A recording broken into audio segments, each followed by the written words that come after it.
The Toronto Raptors have had by far the worst start of any team this year in the NBA. Their 1-4 record is actually the worst record that they've had within the first 5 games of a season in franchise history since the 2012-2013 season. And if you're a Raptors fan, you'll probably remember that team for having a young core with guys like Kyle Lowry, Terrence Ross, DeMar DeRozan going into his prime as the number one player for the Raptors. They had older vets, guys like Jose Calderon, Rudy Gay was on the team for a minute. And they were a team that ended up finishing with a below 500 record as well. However, the difference between that 2012 team and that 2020 team this year in the Raptors is the fact that the 2012 Raptors weren't one full season removed from an NBA championship with Kawhi Leonard, Pascal Siakam, Kyle Lowry playing at their best. This Toronto Raptors team, with the expectations that they had going into the season, they had the 7th best odds in terms of betting odds at winning the championship. They were predicted to have the 7th most wins in the NBA as a whole. So to see them getting off to this kind of start is somewhat perplexing.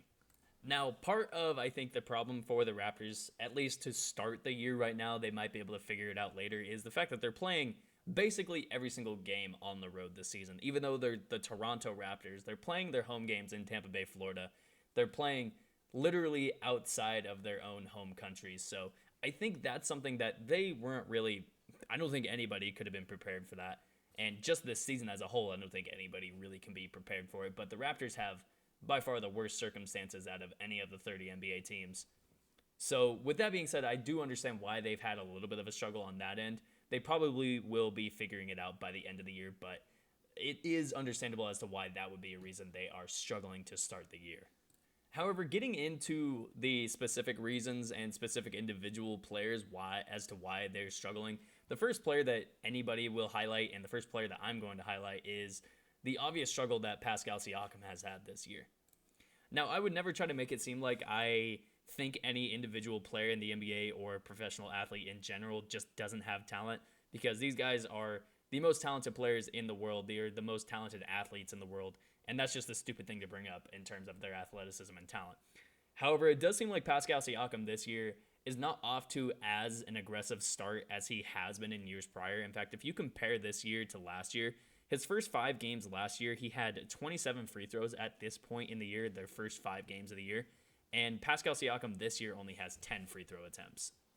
Now, Pascal Siakam was also disciplined for a game by Nick Nurse and the Toronto Raptors for whatever reason it was, whether it was an issue within the team, whether it was an issue with him outside of the organization. We probably will never know, and Nick Nurse has made it clear that we will probably never know what happened. However, whatever it was, it is enough to highlight the fact that he was disciplined for the game. Something is wrong within him as a player within this franchise to be disciplined for a game. This is a guy in Pascal Siakam who's never really had any issues, not only on the court but off the floor. We've never really heard of any issues with Pascal Siakam, so it is a little bit worrisome to hear he was disciplined for that game.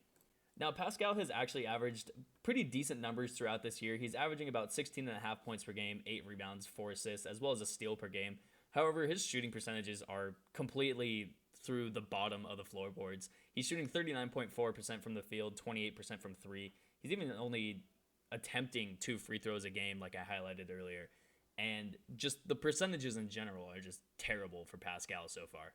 And highlighting the free throw number for the team in general is actually something that needs to be brought up as well. They shoot towards the bottom of the league in terms of their free throws and free throw attempts. They have the 3rd best free throw percentage in the league, which is somewhat confusing as to why they don't try to get to the line more.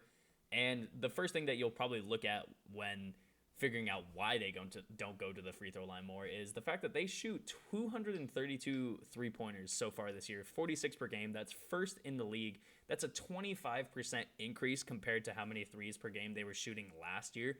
So it's an obvious step down from where they were last year in terms of being an aggressive going to the rim team from a team that now is aggressive just shooting threes. However, getting back to Pascal Siakam, the last thing that I want to highlight for him as a player is I started talking about how he has decent averages from the field in terms of his points, in terms of his rebounds and assists. However, considering the fact that he is an all-star, considering the fact that this was the year that he was supposed to go from an all-star to possibly an all-NBA player, he has obviously struggled and he hasn't fulfilled that role. And this is the first year of his contract extension, actually, and it's already off to a poor start for the Raptors. And when you look at him when he's on the floor with everybody else, Pascal Siakam is a negative 64 in the plus minus. That just can't, even though plus minus is not the go-to stat for a guy comparing him to the rest of the league or the rest of the players on his team, a negative 64 is a bad enough statistic to considering even possibly benching Pascal Siakam, because it seems like whenever he's on the floor, the team just can't get anything going. And I think the two players that should be highlighted in terms of why this is happening is the loss of guys like Serge Ibaka and Marc Gasol. I understand that Serge Ibaka and Marc Gasol both were two guys last year who shot between 3 and 4 threes per game. However, the inside presence threat of Marc Gasol and Serge Ibaka on the offensive side of the ball cannot go understated, especially comparing those two guys to what they have now in Chris Boucher and Aaron Baines at that big man position. I can see why this team is struggling right now to get to the free throw line, and they're struggling with their percentages in general. Given the fact that Marc Gasol and Serge Ibaka are not only two highly capable players on the offensive side of the ball, but they're two of the smartest players in the NBA in general. They're two guys that have been around for a long time. Marc Gasol is possibly one of the best passing big men in NBA history. Serge Ibaka has always been a very high energy, a very good shooting percentage guy from the field and lately from the three. So, those two guys being gone definitely hurt them, and I don't think enough was really done to try to replace those two guys. Even though last year Aaron Baines was shooting about 4 threes per game, I think if you're putting him in a role in which he's replacing Marc Gasol and Serge Ibaka pretty much at the same time and being a floor spacing 5-man, I don't think that's really the kind of role that he fits. He's more of an inside presence in terms of trying to get offensive rebounds or trying to beat somebody up inside.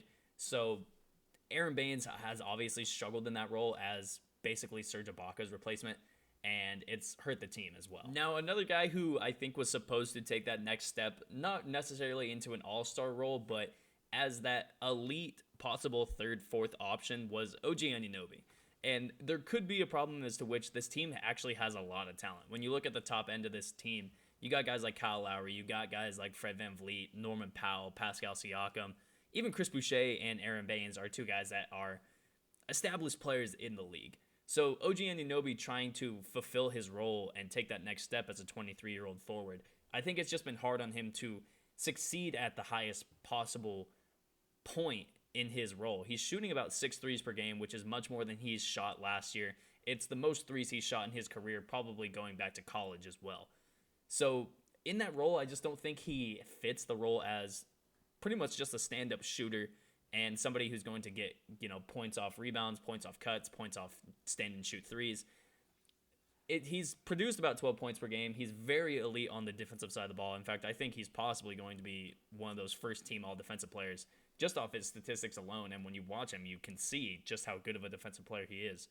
However, he kind of has that Tony Allen, Andre Roberson kind of role where he's such an elite defender, but the fact that he shoots at such a low percentage, both from 3 and from the field in general, it almost makes him unplayable in certain situations because of the fact that defenses are going to sag off him and make him prove that he can make threes at a high clip. And if he can't, then it's going to hurt the team.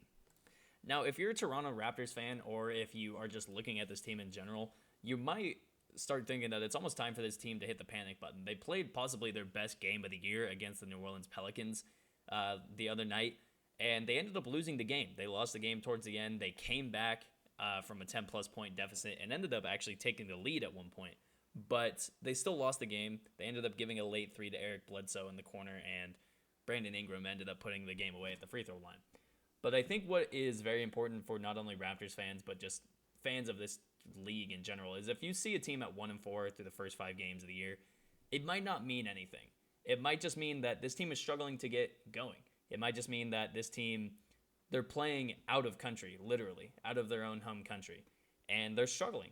They can't get to the free throw line. They can't make their threes. They can't convert on their easy opportunities. Defensively, this team is still elite. They're in the top 5 and top 10 in basically every single category. But I think Raptors fans need to remember, and what I need to remember as well, is this team very well could still be at the top of the Eastern Conference by the end of the year. If they end up figuring it out, if they make a switch in terms of their starting lineup, I think they should put Boucher in for Aaron Baines, but that's just me. if this team figures it out, they're a very elite, not only defensive team, but once they're getting out running, once they're making the 3-point shots and getting used to their rims in Tampa Bay, there's no telling where this team can go in terms of not only a playoff seed, but could still very well make noise in a not very great Eastern Conference, and easily could also still make the NBA Finals. With all of that being said, that's going to be the video for me. I hope you all enjoyed it. If you did, make sure you leave a like or a dislike, however you feel. Any feedback from you all at this point is much appreciated. If you are a Raptors fan or NBA fan in general, make sure you let me know how you feel about this team and what I said in the comments. Do you think I'm right? Do you think I'm wrong? Let me know. And if you're new here, make sure you hit subscribe. If you're one of my returning 60 plus subscribers, I appreciate you so much. And I'll see you in the next video. Peace.